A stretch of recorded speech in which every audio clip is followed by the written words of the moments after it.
This podcast encourages and empowers you to create your own unique real story, develop your own unique real statement, and discover your own unique real self. The power is yours. Good night, Derek Stewart. How are you doing on this wonderful, beautiful night? I'm doing really well. It's still a sunny, very hot afternoon where I am down in Melbourne, Australia, so doing well. Wow, I could do with that right now. So do tell me, my friend, which of your talents is responsible for us connecting at this specific time in history?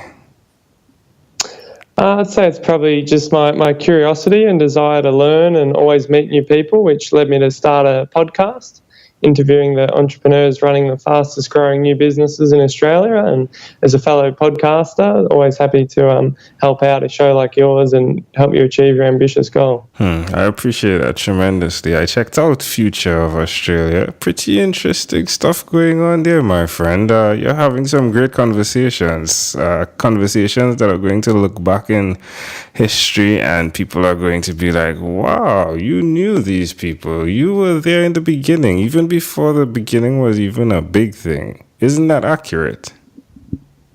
Yeah, I mean, that's part of the goal, because the Financial Review, a big business newspaper here, publishes the 100 fastest growing new companies in Australia, as well as the 100 fastest growing sort of established companies.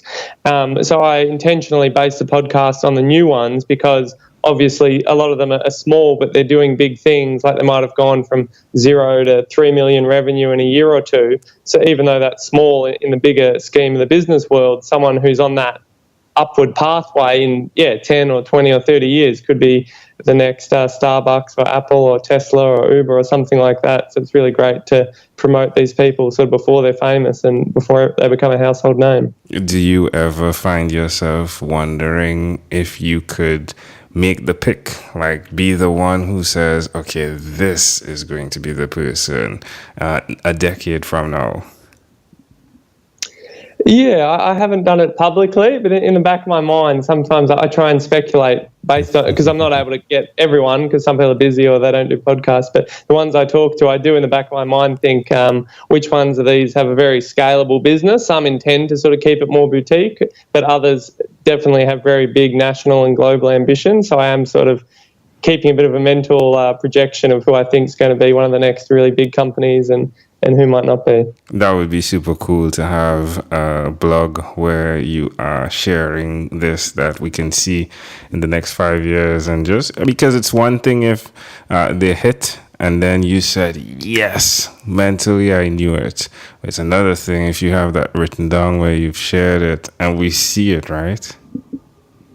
Yeah, you're right. Maybe at the end, I'm up to my second season, so maybe at the end of this season, I'll start making a few predictions here and there, and put something in writing to point back to 10 years or 20 years later. Yeah, that would definitely be great, my friend. Well, do tell us. I mean, who did you learn the ability? I'm not sure if you can learn it. Well, I guess you can, to be a visionary from.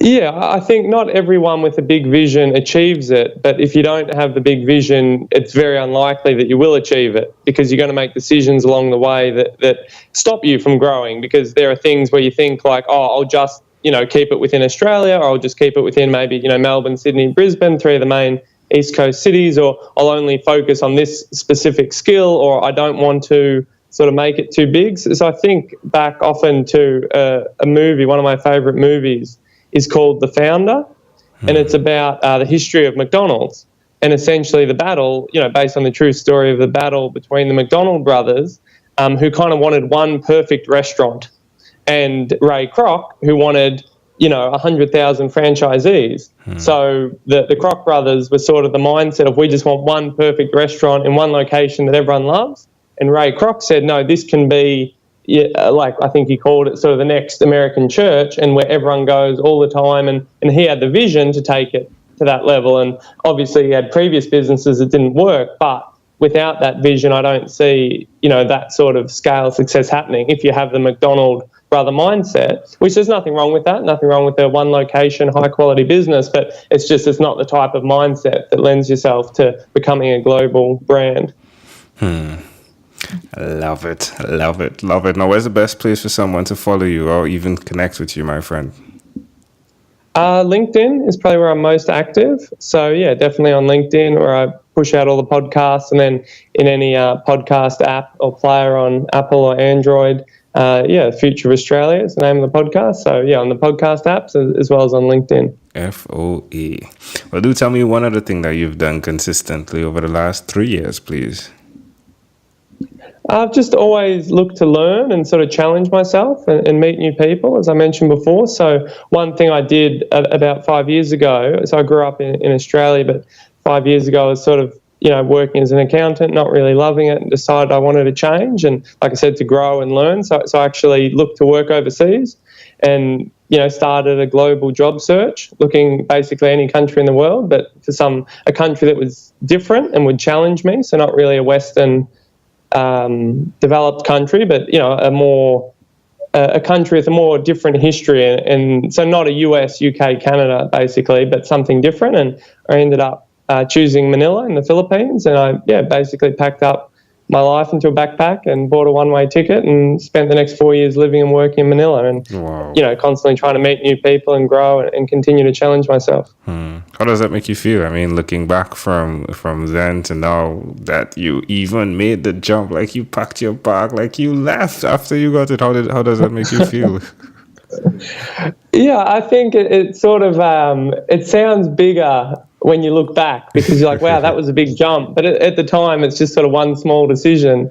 And then when you do it, you sort of say, well, here's something I want to do, and I'll see how it goes. And you don't know, but then you do it, and then you're there, and then you do the next. So it's sort of, you look back on a journey of 1,000 miles, and it looks like a long way. But when you're on the journey, it was just sort of one step at a time. So it never felt crazy, but bit by bit it accumulates and you progress and it compounds, and I guess in a way, and then suddenly you look back at how far you've come and who you've become, and you're like, wow, how did that happen? But yeah, just one small step at a time. Why would you suggest someone else that's listening do that? Not necessarily pack up and go to the Philippines, but at least take things, change the view at least, or even just, jump out of the box a bit sometimes in life. Why would you suggest other people do that?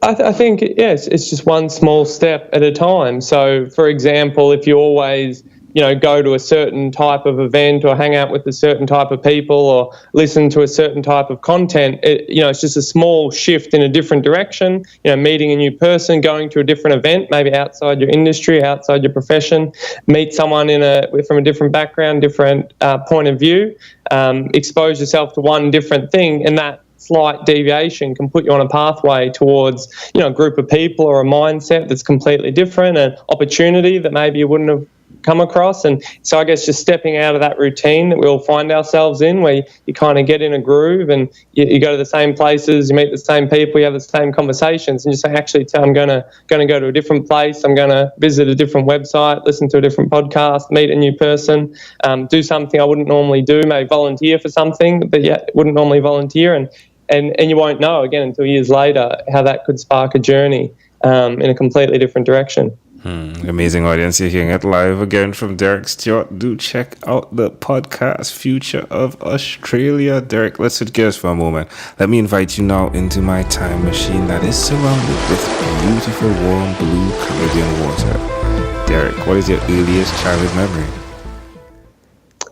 So I think when I was 2 or 3 years old, I was in kindergarten and sort of preschool, like before you go to school, and I remember hearing from someone, whether it was one of the other kids or maybe one of the staff, that once you get to school, there's no nap time. So you got to stay awake the entire day, and I always remember at that age loving the nap time. In the middle of the day, you'd have a nap and sleep, and I thought, wow, that just sounds really harsh. You got to stay awake the entire day, and that's sort of the earliest memory I have. But then obviously, again, once you get to school, it's not a big deal. But when you're used to something, it's it sounds like the next step's going to be really negative. That's super cool. How do you see that memory connecting to who you are today? I guess it's going back to what I was saying, where sometimes the next step can seem daunting, but once you get there, it's just the human capacity to acclimatise to new things is incredible, because you don't think you can do something until you start doing it, and then you quickly adapt and you think, oh, what's the big deal? And if you repeat that enough, you go a long way. Can I offer an interpretation to the thought picture you created in my mind? Yeah, absolutely. I just love the fact that you were actually present to have the information that gave you the advantage of knowing the future.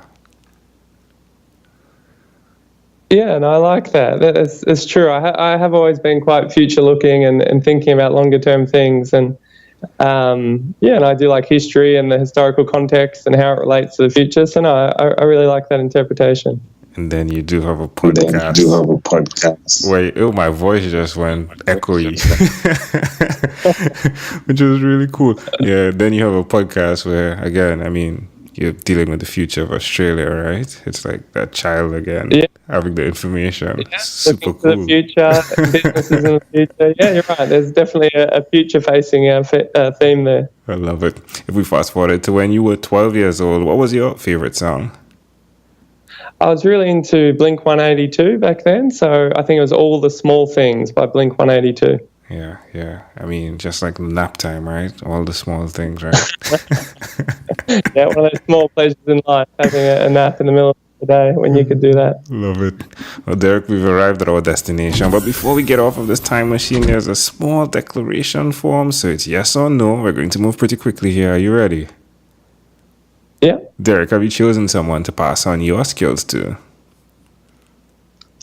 Not directly, but I mean, as a podcast listener myself for many years and then becoming a podcaster, I think it is sort of a natural cycle that a certain amount of people that might hear me could one day start their own podcast. So, yeah, in that sense, I'm sure the knowledge and the idea of podcasting in the future and entrepreneurship will continue from what I'm creating. All right. Are you married? No. Do you have children? No. Do you believe in God? Yes. Do you have an inner circle of friends? Yes. Do you watch TV for more than 3 hours a day? I don't own a TV. Wow. What about screen time, the phone and or the computer? Is it more than 8 or less than 8 hours a day? Yeah, I work in front of a computer and, yeah, definitely watch a lot of YouTube and, yeah, so the screen time's definitely high, but, yeah, just not TV screen. If you had to share with us your own unique real statement, a statement that represents who you are, Derek Stewart, what would you say that is? I'd just say, sort of bet on yourself and always back yourself to come up with the right answer and do the right thing in the long term. And if you're ever in doubt, yeah, just, back yourself and trust in yourself. Love it. Derek Stewart, this has been a great pleasure. Before you leave, is there anything else you'd like to share with our amazing audience? I'd just like to thank you, Angel, for all the work that you're doing. And as a podcaster, I know how hard it is to schedule even a handful of interviews and all the back and forth and the logistics and the production. So the fact you're doing 1,000 of them in a couple of months is mind-blowing. So, yeah, just kudos on the great work and obviously all the systems and behind-the-scenes stuff you've got in place to make it all work. And, yeah, just it's really inspiring. I appreciate that. I'll tell you something. You are on my pick list, and I see in the next 5 years that you are going to be one of the biggest podcasters that Australia has. Let's see what happens when I look back on this in 2024. Derek Stewart, thank you for being on what is inspired by 12-minute Convos with Angel Jones. This segment has been brought to you by Amazel Enterprise.